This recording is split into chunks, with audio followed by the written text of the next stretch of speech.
दोस्तों, क्या आपने भी परसों शेयर बाजार में घबराकर अपने शेयर बेच दिए? अगर आपका जवाब हां है तो हो सकता है कि आपने वही गलती कर दी हो जो हर गिरते बाजार में लाखों रिटेल इन्वेस्टर्स करते हैं। लेकिन सबसे हैरान करने वाली बात यह है कि जिस समय छोटे निवेशक डर के कारण शेयर बेच रहे थे, उसी समय बड़े खिलाड़ी चुपचाप खरीदारी कर रहे थे। आखिर ऐसा क्यों होता है? क्या शेयर बाजार में सच में कोई ऐसा खेल चलता है जिसमें हर बार रिटेल इन्वेस्टर फंस जाता है? आज की वीडियो में हम डेटा के साथ इस पूरे खेल को समझेंगे, इसलिए वीडियो को आखिर तक जरूर देखिए, क्योंकि हो सकता है अगली बार यही जानकारी आपका लाखों रुपए का नुकसान बचा ले। सबसे पहले जरा परसों के बाजार को याद कीजिए। सुबह से ही हर तरफ लाल रंग दिखाई दे रहा था। टीवी चैनलों पर गिरावट की खबरें चल रही थी, सोशल मीडिया पर युद्ध की चर्चाएं थी और कई लोगों को लगने लगा कि अब बाजार और नीचे जाएगा। ऐसे माहौल में सबसे पहले क्या होता है, ज्यादातर रिटेल इन्वेस्टर्स डर जाते हैं और जल्दबाजी में अपने शेयर बेच देते हैं। लेकिन अब मैं आपसे एक सवाल पूछता हूं, क्या आपने कभी सोचा कि जब आप बेच रहे होते हैं तब आपके शेयर आखिर खरीद कौन रहा होता है? यही इस पूरी कहानी का सबसे दिलचस्प हिस्सा है, क्योंकि परसों जब बाजार करीब 2% तक टूट रहा था, तब डेटा कुछ और ही कहानी बता रहा था। सबसे बड़ी बात, विदेशी संस्थागत निवेशकों यानी एफआईआई ने लगभग 2000 करोड़ रुपए की नेट खरीदारी की। जरा सोचिए, एक तरफ छोटे निवेशक डरकर शेयर बेच रहे थे और दूसरी तरफ दुनिया के सबसे बड़े निवेशक उसी समय खरीदारी कर रहे थे। अब सवाल यह उठता है कि आखिर उन्हें ऐसा भरोसा कहां से मिला? और कहानी यहीं खत्म नहीं होती। उसी समय कच्चे तेल की कीमत $75 प्रति बैरल के ऊपर पहुंच चुकी थी। आमतौर पर महंगा कच्चा तेल शेयर बाजार के लिए अच्छी खबर नहीं माना जाता। इसके बावजूद एफआईआई ने खरीदारी जारी रखी, यानी बड़े निवेशक सिर्फ हेडलाइन नहीं देख रहे थे बल्कि बड़ी तस्वीर को समझ रहे थे। अब एक और डेटा देखिए जिसे अक्सर छोटे निवेशक नजरअंदाज कर देते हैं। भारत विक्स यानी डर का इंडेक्स करीब 8% गिर गया। अब आप सोच रहे होंगे कि इसका मतलब क्या है। बहुत आसान भाषा में समझिए, अगर विक्स गिर रहा है तो इसका मतलब है कि बाजार में डर कम हो रहा है।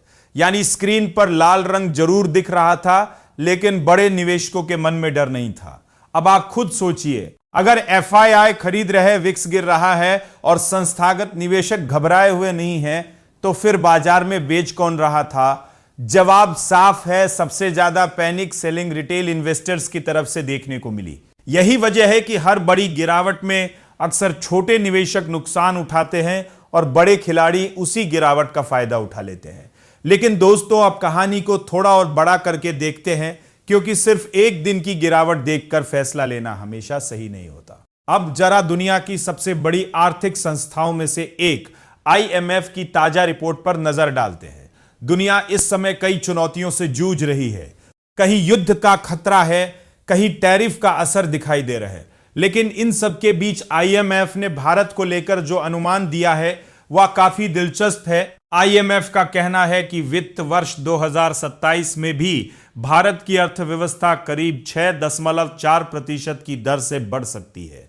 इतना ही नहीं, वित्त वर्ष 2028 के लिए अनुमान बढ़ाकर 6.7% कर दिया गया है। अब सोचिए, जब पूरी दुनिया अनिश्चितता से जूझ रही हो और उसी समय दुनिया की सबसे तेजी से बढ़ती अर्थव्यवस्था के रूप में भारत का नाम सामने आ रहा हो, तो क्या विदेशी निवेशक भारत से दूर रहेंगे? यही वजह है कि कई बड़े निवेशक अभी भी भारत को लंबी अवधि के लिए एक मजबूत बाजार मान रहे हैं।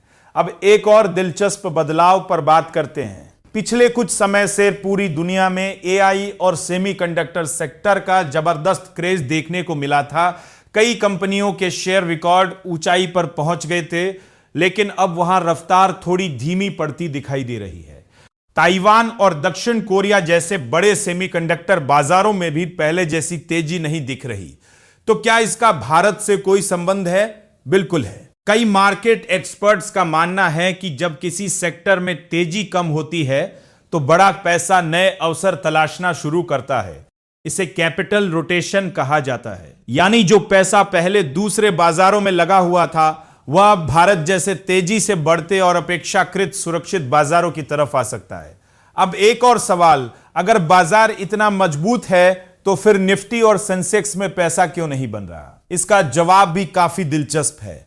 इस समय निफ्टी जैसे बड़े इंडेक्स में दबाव जरूर दिखाई दे रहा है, लेकिन अगर आप ब्रॉडर मार्केट यानी मिड कैप, स्मॉल कैप और माइक्रो कैप शेयरों को देखें तो वहां कई जगह अच्छी मजबूती देखने को मिल रही है।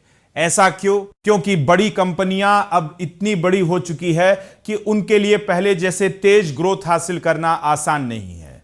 दूसरी तरफ छोटी और उभरती कंपनियों में नए बिजनेस मॉडल, नए सेक्टर और ज्यादा ग्रोथ की संभावना दिखाई देती है। यही वजह है कि कई बड़े फंड हाउस भी मानते हैं कि आने वाले वर्षों में बेहतर रिटर्न सिर्फ बड़े इंडेक्स से नहीं बल्कि ब्रॉडर मार्केट से भी आ सकते हैं।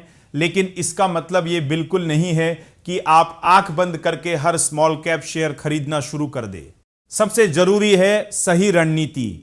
अगर आप औसत से बेहतर रिटर्न चाहते हैं तो सिर्फ इंडेक्स फंड्स पर निर्भर रहने के बजाय फ्लेक्सी कैप और अच्छी क्वालिटी वाले मिड कैप या स्मॉल कैप फंड्स पर भी नजर रख सकते हैं। लेकिन यह फैसला हमेशा अपनी जोखिम उठाने की क्षमता को ध्यान में रखकर ही लेना चाहिए।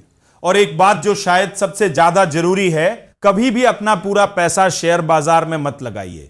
हमेशा ऐसा एसेट एलोकेशन रखिए कि अगले 5 से 7 साल तक जिसकी जरूरत नहीं है वही पैसा इक्विटी में जाए। और इमरजेंसी फंड हमेशा अलग रखिए, क्योंकि अगर अचानक पैसों की जरूरत पड़ गई तो आपको नुकसान में शेयर बेचने की मजबूरी नहीं होगी।